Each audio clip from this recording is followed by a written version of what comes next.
Fiddlehead Resources is producing oil and natural gas from one of Canada's most prolific oil regions.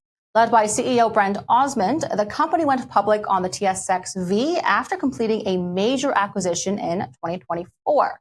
They're now producing 1,500 barrels per day with over 50 identified drilling locations for future growth in Alberta's proven oil fields. Brent, can you walk us through the recent energy regulatory approval? What does this unlock for Fiddlehead? Thank you very much.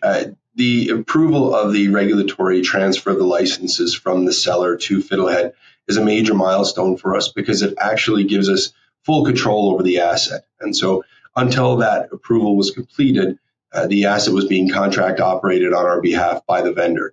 And now we have full control, and we are already working hard to reduce operating costs on a per BOE basis. That will improve our netbacks overall and bring more cash flow into the business. By having the regulatory approval completed, we also have the ability to go out and get to work in the field to create new value for shareholders by working over our existing wells and by ideally drilling new wells in 2026. Can you give us color on how it impacts your operational capabilities and production outlook as well? I think for us, the ability to manage our production accordingly in times of higher or lower prices, we can turn up or turn down our production as desired. And I think having that ability will also lead to lower operating costs. So, our work here now has really begun on getting a hold of the asset and being able to turn the valves ourselves. And so anytime that we can do that, we see synergies, we see opportunities for streamlining, different smaller tweaks that for a small company like us lead to meaningful increases in netbacks and reducing overall operating costs. Well, if we look at your Q2 results, is it possible for you to walk us through financial highlights out of that and how those results compare to your internal targets and market expectations? So I think we're right on market when we look at our netbacks and our operating costs and our revenue. So we sell our commodities at AECO, which is the gas hub, and then we sell at a slight discount to Western Texas Intermediate, so WTI. It's a slight discount just based on distance. And so pay a bit of a trucking fee, but we're getting really good pricing for our product.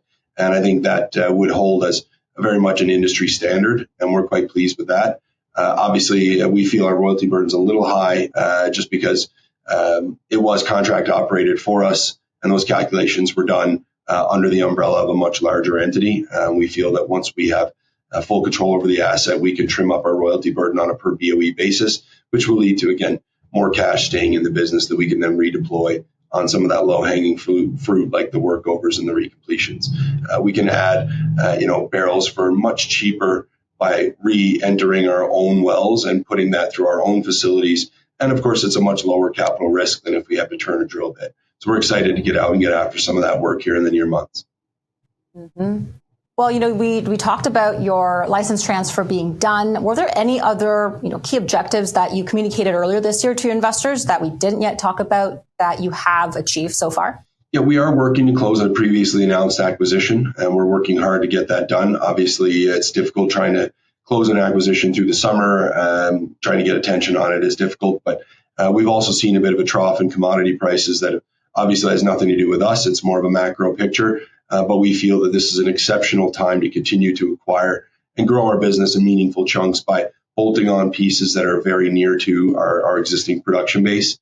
And as Western Canada LNG really ramps up to full capacity, we see that taking meaningful molecules out of that AECO hub and diverting them to the West Coast for export. And at the top, we mentioned some new drilling locations that have been identified by Fiddlehead. Can we talk about that as well, what that looks like? Absolutely. Our land position is very advantageous in that we are right in the heart of the Cardium Fairway.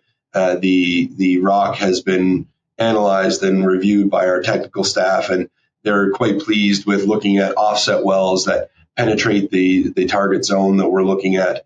And it's at the same depth, and the rock is relatively homogeneous.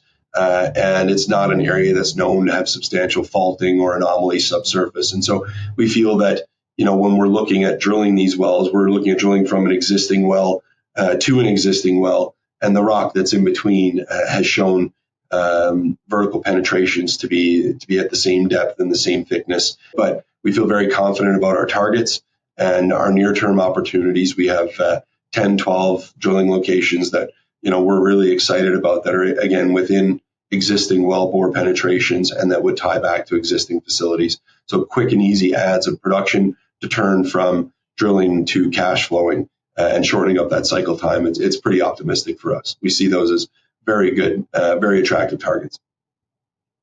Okay.